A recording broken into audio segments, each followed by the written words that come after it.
পৃথিবীর মাঝে বানর এত চালাক প্রাণী, তার একটি প্রমাণ। আমি মুরগির জন্য কিছু ধান রেখেছিলাম বাইরে, হঠাৎ বানর চলে আসলো। সে এসে ধানগুলা খাচ্ছে।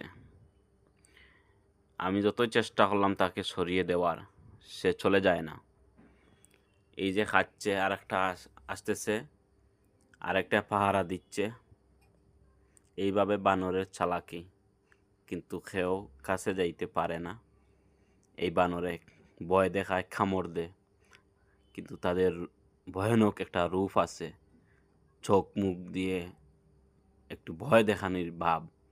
এই ভয় দেখলে কোনো মানুষ কাছে যাইবে না। আর সে পাহারা দিচ্ছে, কি করবে কি না, কেউ আসতেছে কি না।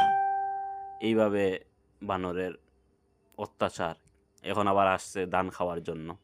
সে ধান খাবে, যখন তার ভালো লাগবে না ওদের চলে যাচ্ছে, ভালো লাগছে না, আর অন্যকে ডাকতেছে। তাই এই ভিডিওটি কমেন্ট করবেন।